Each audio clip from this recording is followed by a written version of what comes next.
So this question comes from Greg in the UK. And Greg's point is there's a huge amount of content already available on LinkedIn and other social media platforms with regards to remote working and companies trying to sell products that support that.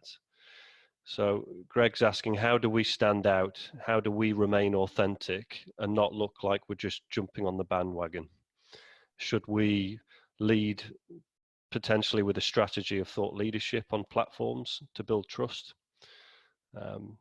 So I guess, Sam, that might be one for you to start with.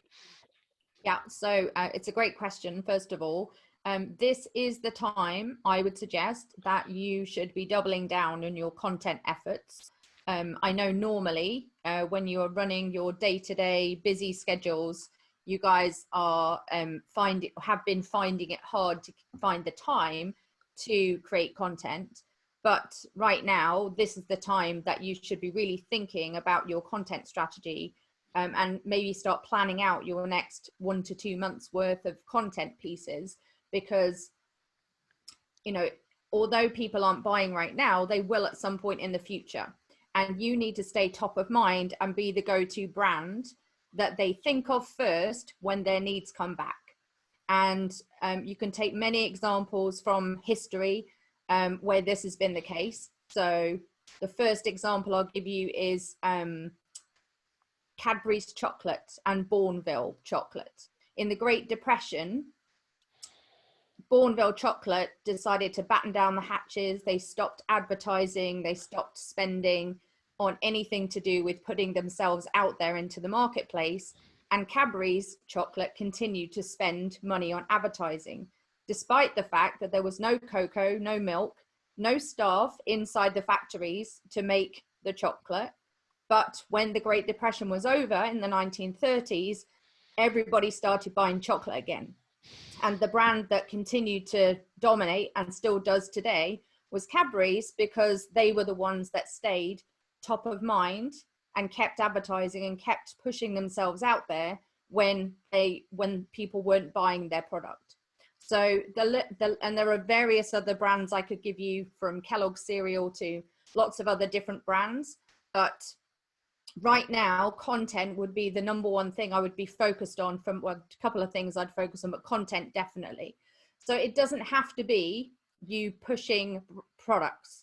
It doesn't have to be you selling on the newsfeed. And you guys know, for the ones that have trained with me, that that's not the way to push out content on LinkedIn. But I would highly recommend that you're thinking very strategically about your content strategy. If you've never written an article or a thought leadership piece, that would probably be a good time to do this. If you've not been posting at all on LinkedIn, then this is the time to start thinking about what you could post. So you could just put posts out about, stories of how you've been helping your customers, customers that have been, leveraging the fact that they now have to work from home. You could put out a post about how you're feeling, or what you've been doing to cope with lockdown, etc. So it doesn't have to be a brother branded or a brother product focused post. It's just about staying top of mind with your customers. So content's more important than ever, and you definitely need to get your visibility and your credibility out there on the newsfeed on LinkedIn at the moment. Yeah, I would definitely back that up. The question asked about how do you stand out from your competitors, and is this time to up your game with thought leadership? And the second question answers the first. I've mentioned when I was in Manchester with the team last time, I talked about how I felt that when I look at your LinkedIn updates, I still feel they're too transactional. They're too product focused. And in fact, Derek posted something which was a picture of he and a couple of friends who'd played, I think it was cricket, a few days ago. And I commented, how nice to see a bit of you on there, Derek. And that's what I would always say to all of you: bring your personality out. And I think this is a great opportunity to do it. Yes, drip feed the product stuff in. You'll have seen, if you follow me on LinkedIn, you'll have seen I talked about my books being available because Amazon are going to stop stocking them soon the other day. That's probably the first time I've posted a product like that in months. But everything else adds value, adds value, adds value. Here's a couple of things that I've done, stroke I'm doing, that I think you can adapt for yourselves.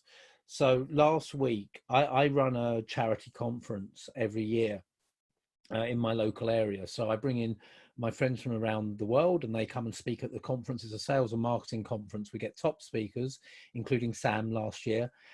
And they talk to local businesses who wouldn't normally see a conference with that level of speaker. And we raise money for local charities. And what we did last week is 7 of those former speakers, including myself, chaired by the MC for the last 4 conferences, we did a Facebook Live, similar to this in a lot of ways, answering questions from people in that community. I then took that Facebook Live with Sam's guidance, and thanks for that, Sam. I edited a 7-minute clip. I then posted that onto LinkedIn with a bit more detail about what was involved and a link to the full panel discussion. And that's had over 2,000 views, over 50 comments, really, really good engagement, high levels of engagement. What I'm putting together now is a similar panel to talk about the frustrations of working from home and give advice on that. So what can you do to give advice to your network and your clients on LinkedIn to support them with the challenges they have? Who could you bring in to your LinkedIn updates who offers that type of support?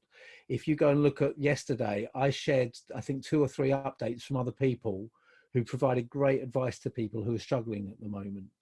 So it's not all about me, it's me as a curator of other people's content as well. I'm aiming to be there as a source of value to people.